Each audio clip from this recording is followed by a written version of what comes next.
Hey, what's up guys? It's Tech Summer talking to you here. Oh my god, we are less than 1 day away from Apple's event. I'm super excited, like 24 hours away. iPhone 15 is coming tomorrow, and so in today's video, I want to talk about all the last minute leaks that have surfaced. Of course, which products should you expect, which things are wildcards, which things will be killed, and of course, which products Apple will release without anyone knowing. So, in today's video, I will focus on Apple's September 12th event. These are my last minute leaks slash what can we expect video. So if you are excited, do not forget to drop a like down below and subscribe to the channel so you don't miss tomorrow's coverage of the event. No further ado, roll the intro. So, Apple's event is happening tomorrow and we should expect a lot in that event. Of course, we should start by the obvious things like the Apple Watch and the iPhone, but I do believe that we are better served to first talk about which products are going to be killed tomorrow. Yes, when Apple releases new iPhones and of course new products, they like to kill last year's products. Sometimes they keep them in a cheaper price, in a cheaper bracket, sometimes they kill it. So, which products should we expect to be killed tomorrow?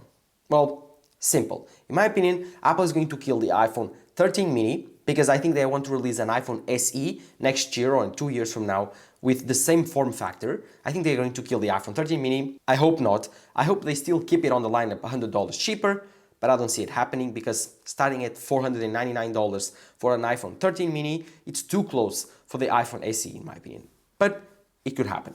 Of course, the iPhone 14 Pro and Pro Max are also going to be killed. I think Apple is going to put the iPhone 14 on a cheaper price packet and maybe, just maybe, they will kill the iPhone 12 or the iPhone 13. I don't know if they're still selling the iPhone 12, I don't actually remember, but if they don't kill the iPhone 12 because it's already been dead and they have the iPhone 13 on the lineup, I don't believe they will keep it. So whatever is the cheapest iPhone right now in terms of the size, the 12 or the 13, is going to die. As for the Apple Watches, of course Apple is going to kill the Apple Watch Series 8 and Apple Watch Ultra Series 1 or Apple Watch Ultra, the first version. This one here that I have right here. Yes, Apple is going to kill the Apple Watch Ultra version 1. Simple, because they are going to release the Apple Watch Ultra version 2 with probably a better processor, a 5G modem, and something else. So I don't believe it's worth it to have the Apple Watch Ultra 1. But if you want to upgrade for your Apple Watch Ultra for the first time, then wait now and buy the Apple Watch Ultra 2. As for what can we expect, of course, there's so much things that we should expect. I don't believe that we are going to get the Apple Watch SE 2 or 3 or 4, whatever version we are right now. I don't think we are going to see it. So I do believe that Apple is keeping the Apple Watch SE 2, I think, on the lineup. So yeah, in terms of what devices are going to be killed, the 13 mini, the 13, and if they do still have the 12, and the 14 Pro and Pro Max. They never keep the Pro models because they would cannibalize the newest Pro models available. So yeah, that's all the products that you should expect to be killed. And of course, all the accessories like AirPods that have lightning cables, those will die also on this event. I don't believe that Apple will still keep selling AirPod cases with lightning, like on a refurbished page.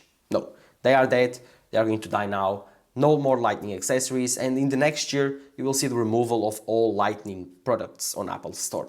So yeah, I'm super excited for this event. These are all the products that are going to die. But which devices will Apple add to their lineup?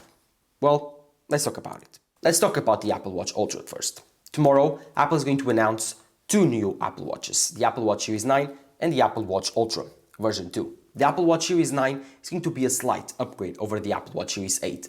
No design changes. Probably, according to rumors, we are getting a new and improved sensor for heart rate monitoring and some other things. Apple likes to improve the sensor from time to time to make it more accurate and better and obviously more reliable, and of course a new chip. Finally, since the Apple Watch Series 6, the S6 chip, we are going to get a new chip on the Apple Watch. Since then, like I think it was 2018 or 2019, Apple has been refreshing every year's Apple Watch with the same chip. So it's weird. Apple has never upgraded the chip with more performance since like 4 years ago or 3 years ago. So I'm impressed by that, but I think that Apple is going to release a new chip, and according to rumors, we are getting a more powerful Apple Watch.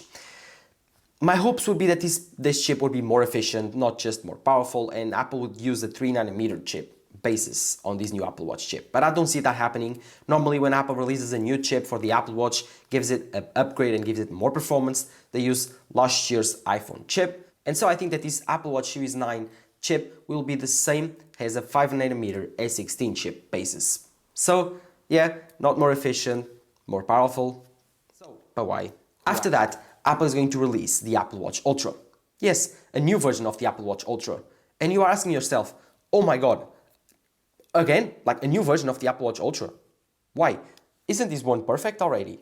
Well, yes, according to rumors, we are getting only the new chip, the same chip as the Series 9, the new modem, for you can have better calls reception and better data reception, and new colors. So, a darker black titanium color. That's it. So, if you have an Apple Watch Ultra, do not even spend money on this Apple Watch. I don't think that I will even get it for review. Doesn't make any sense. Like this Ultra, these will be the same thing, new colors, more performance.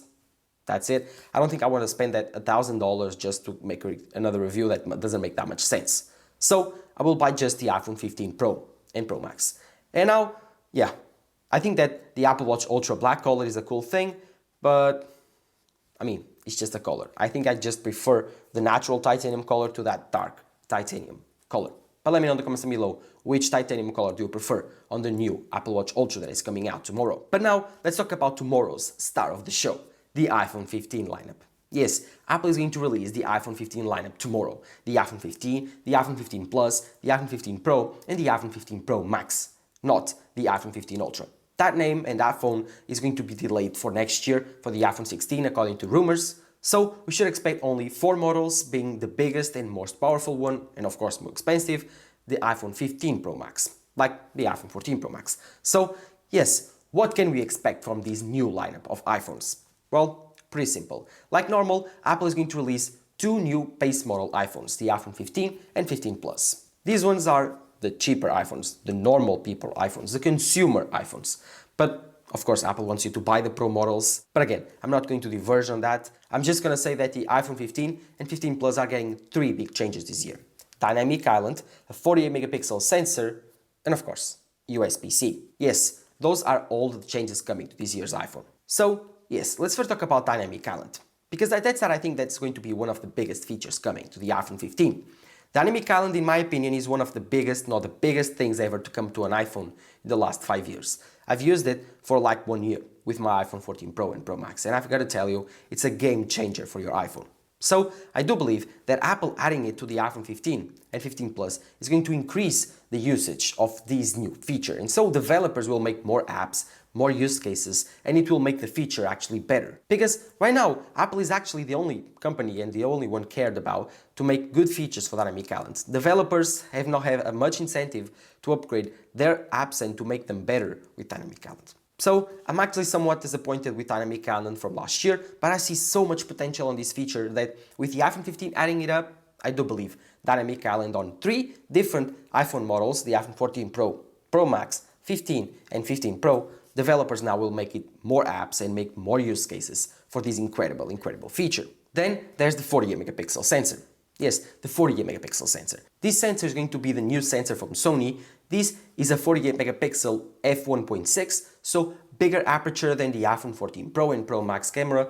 That one was a 48 megapixel f1.8, so expect better low light performance, the 2x crop mode on that 48 megapixel sensor, so you'll be able to zoom for the first time on a normal iPhone without losing quality. Before, you would have to use the Pro models to use the telephoto. Now you can have that 2x cropping on your sensor that will give you amazing 2x telephoto shots. So for the first time ever, with only 2 cameras, you'll be able to take photos as if you were 3. So that's actually a great deal, because now Apple can save money not putting a 3rd camera on the normal iPhones and still give it 3 focal lenses. So great job on saving money, Apple.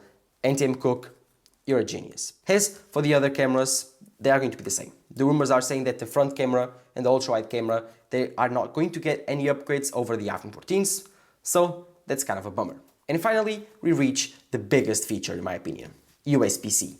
USB-C is coming for the iPhone, every model, but especially for the iPhone 15 and 15 Plus, we are getting only USB-C 2.0 speeds. So there's going to be the same port as the Lightning in terms of performance, but the shape is going to be different. So at least you're going to get one advantage. All the ports now on your ecosystem will be the same.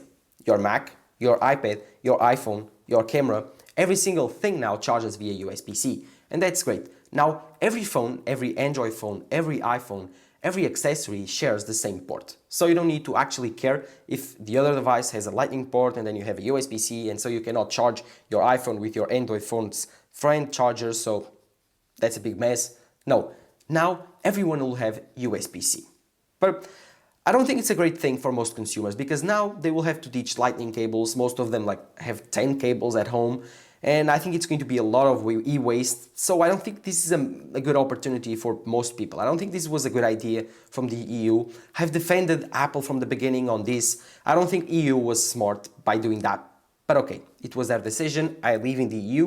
I need to actually vote on better politicians, because I don't think and I do not agree with this on a baseline level, because I don't think and I don't agree with government controlling companies. But I will not touch on politics. Let's just keep talking about USB-C on iPhone 15, shall we?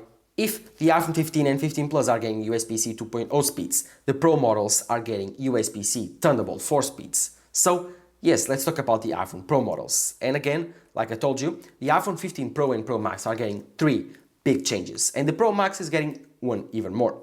So the 3 big changes are, again, USB-C, new design, and bezels. Yes, the iPhone 15 is going to reduce the bezels and get a new design, as well as get a USB-C.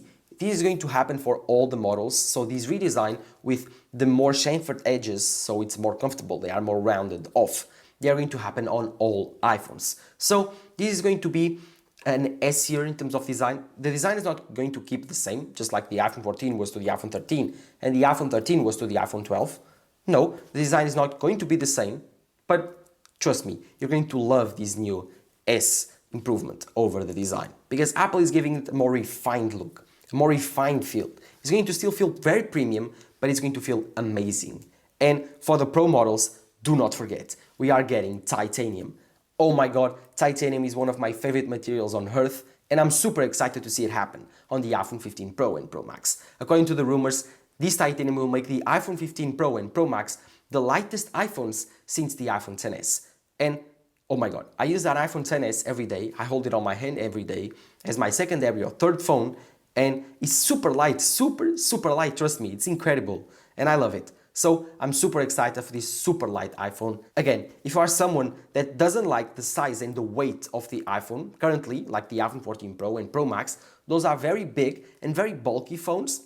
Now, the iPhone 15 Pro and Pro Max will be for you, because this phone will be much lighter and in my opinion will feel much better in the hand with titanium. Titanium is also much stronger at resisting at impacts and scratches, so expect a very cool look for titanium. As for the colors on the iPhone 15 Pro and Pro Max with the titanium, they are going to be a bit affected because Apple is not able to put saturated colors on titanium.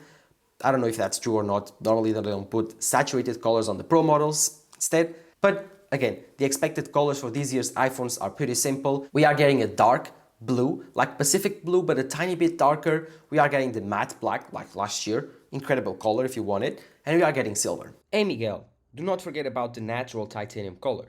This is the color between the space black and of course the silver. I think this is one of my favorites. I will buy the iPhone 15 on this color if this ends up being the true color of the iPhone 15 Pro Max. So let me know in the comments below which one is your favorite color. So no more gold for the iPhone 15 Pro and Pro Max. As for the iPhone 15s, we are getting also a very toned down colors, like it's a very toned down pink, very toned down white or starlight, a very toned down space gray or a black, I don't know, whatever you want to call it. I don't like it. I don't like the colors. They are very toned down. I prefer saturated colors. Although the leaks are saying this, I don't know if these are true or not, so expect for tomorrow to see the real colors on real renders, and then of course expect them to see on person, because from the renders on Apple's website to in real life, they make also a difference. So let's see, let's wait, let's not judge before the judgment day. But again, one of the big 3 things I've talked about. The other 2 are pretty cool also. We are getting less bezels on the display of the iPhone 15 Pro and Pro Max. It's going to be the tiniest bezels ever on a phone. So, oh my god, I'm super excited. Whenever Apple reduces the bezels on their phones, it looks insane. From the front, you can tell that it's a new iPhone. And from the back, we will also tell that it's a new iPhone because of the bigger lenses. So, yes, smaller bezels, titanium, new design. This year's iPhone Pro models are shaping up to be a pretty big upgrade. And of course, USB-C with Thunderbolt. So, yeah, expect big changes this year. One thing that is also changing, according to rumors, is the price. According to rumors, the iPhone 15 Pro now is going to keep at the same $999, but the iPhone 15 Pro Max is going to increase at $1199. And you're asking yourself, why just the Pro Max, not just the Pro? Well, simple. The iPhone 15 Pro Max is going to get Periscope Lens. Yes, it's going to be the biggest improvement to iPhone camera in a while, because now the iPhone will be able to zoom 6x optically without losing any quality, just like other Android phones. So the iPhone 15 Pro Max will have a Periscope lens, and that's why it's going to be more expensive than the rest of the lineup and the iPhone 15 Pro. So in the first time in 3 years, I think, Apple is going to put a better camera on the Pro Max model than the Pro. The last time they did it, it was on the iPhone 12. The iPhone 12 Pro had a worse camera than the iPhone 12 Pro Max, and now they are doing it again. I don't like it, but I understand why. The Pro Max model is much bigger, has much more space to put this enormous lens. If you don't know what a periscope lens is, imagine a mirror that is like this. It reflects the light from here, it reflects it down, where there's another mirror that reflects it right here, and then shoots it up through the sensor. So it gives it more space. Instead of being the sensor and the light touches the sensor, no, there's the mirror, which the light touches the mirror, then there's another mirror where the light touches the mirror, and then that mirror touches the sensor. So the light gets more space, and then there's more focal lenses. If you don't know how a focal lens works, that's how it works. When you get more zoom to shoot farther, to have more reach, you'll have to have more space between your lens and your sensor. And yes, that's why you see on big cameras those huge lenses that look like almost like a sniper. Yeah, that's it. That's the focal lens that you actually need. But I hope that this periscope lens is very sharp, really good, and 6x is kind of short. I would prefer 10x, I wouldn't lie. But that's okay. That's the first time that Apple putting a periscope lens on an iPhone, and so I'm super excited to see what will happen. I much prefer the iPhone 15 Pro Max. I don't know why, I just like it. I have the iPhone 14 Pro Max, I had the iPhone 13 Pro Max, and before that I had the iPhone 12 Pro.